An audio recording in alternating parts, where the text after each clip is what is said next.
রবিবার হোক কিংবা ব্যস্ত কোনো কাজের দিন, এক বাটি গরম ডিম আলুর ঝোল থাকলে আর কিচ্ছু চাই না। কি তাই তো? হ্যাঁ, আজকে বানিয়ে ফেললাম একদম সোজা কিন্তু দারুণ স্বাদের ডিম আলুর ঝোল। এই ডিম আলুর ঝোলের জন্য দেখো আমি এখানে একদম সহজ উপকরণ দিয়ে রান্না করেছি। বাড়িতে থাকা একদম যে ঘরোয়া উপকরণগুলি হয় তার মধ্যে দেখো নিয়ে নিয়েছি আদা, জিরে, গোটা পেঁয়াজ, রসুন, কাঁচা লঙ্কা আর এই যে তেজপাতা। আমি এই তেজপাতাটা দেওয়া শিখেছি আমার শাশুড়ি মায়ের কাছে। তো এই তেজপাতা দিলে নাকি রান্নার টেস্ট কিন্তু বহুগুণে বেড়ে যায়। হ্যাঁ, তবে এটা সত্যি, আমি অনেক রান্নায় দিয়ে এর টেস্ট কিন্তু অনেক গুণে বেড়ে গেছে। তো তোমরাও এটা দিতে পারো। তো দেখো এখানে আমার মশলাটা কিন্তু পুরো মিহি পেস্ট করে নিয়েছি। এবার ডিমগুলোকে একটু লাল লাল করে ভেজে নেব। তার জন্য সরষের তেল কড়াইতে দিয়ে একটু হলুদ দিয়ে দিলাম, এর উপরে ডিমগুলোকে দিয়ে দিয়েছি। এবার ডিমগুলোকে একটু ভালো করে লাল লাল করে ভেজে নিচ্ছি। আর একটা তোমাদের সঙ্গে টিপস শেয়ার করব।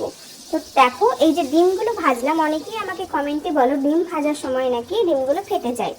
হ্যাঁ, অনেক সময় হয়, এটা আমার সঙ্গেও আগে হতো। তো তোমরা আগে চাইলে না, এটা অবশ্যই করে নেবে। ডিমগুলোকে একটা করে কোনো চাকু বা খুন্তি দিয়ে একটু করে ফুটো করে দিবে, তাহলে কিন্তু আর ফাটবে না। ডিম ফেটে গেলে সত্যি একটা ভয়াবহ দুর্ঘটনার শিকার হতে হয় আমাদের। তো যাই হোক, দেখো একটা টিপস শেয়ার করলাম, টিপস বা পরামর্শ যাই বলো না কেন, একটু ভালো মতো এগুলো শেয়ার করলাম যেন তোমরা এগুলো মেনে রান্নাগুলো করতে পারো। যারা একদমই রান্নায় নতুন তারা তো এই সমস্ত বিষয়গুলো জানে না, তাই এগুলো আমি তোমাদেরকে একটু একটু করে শেয়ার করব। তো দেখো এখানে আমার আলুগুলো কিন্তু খুব ভালো মতো ভাজা হয়ে গেছে, আর এদিকে ডিমটাও কিন্তু খুব ভালো করে ভেজে নিয়েছি। একটু লাল লাল করে ভেজে নিলে খেতেও কিন্তু বেশ ভালো লাগে। আর তোমরা যদি চাও একটু কাঁচা কাঁচা ভাজতেই পারো, হালকা ব্রাউন কালার, তবে আমার এখানে এই কালারটাই ভালো লাগে। তো যাই হোক, অনেক বকবক করে নিলাম, এবার রান্নাতে আসা যাক। তো দেখো এখানে গোটা গরম মশলা দিয়ে পেঁয়াজ কুচি দিয়ে দিলাম।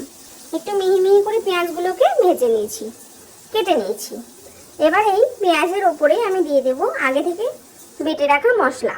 তো তার জন্য দেখো পেঁয়াজটাকে আগে একটু লবণ দিয়ে ভালো করে ভেজে নিচ্ছি। লবণটা দিলে পেঁয়াজটা কিন্তু খুব তাড়াতাড়ি গলে যায়। এখানে আমার পেঁয়াজটা প্রায় ভাজা ভাজা হয়ে গেছে। এখন আমি মশলাটা দিয়ে দিলাম। মশলাটা অ্যাড করার পরে একটু জলও দিয়ে দিলাম, মশলা ধোয়া জল।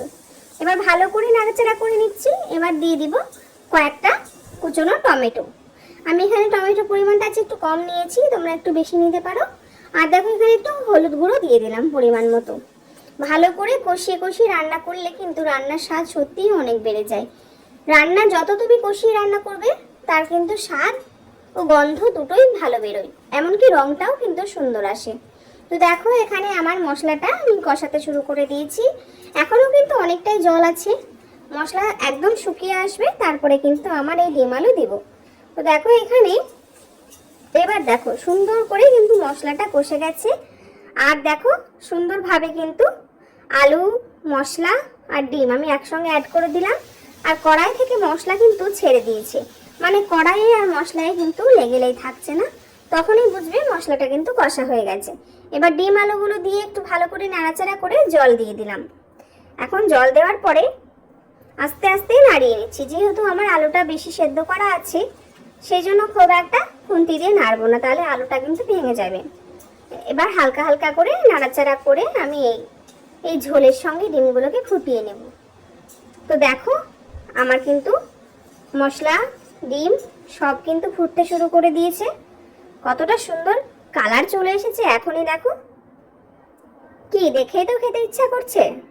হ্যাঁ, হাঁসের ডিমও এইভাবে রান্না করতে পারো। যদি তোমরা অন্য কোনো স্টাইলে বা ডিম কোরমা বা কোনো রান্না যদি শিখতে চাও, অবশ্যই আমাকে কমেন্টে বলো, আমি অবশ্যই তোমাদেরকে অন্য কোনো একটা ভিডিওই অবশ্যই রান্নাটা নিয়ে আসবো।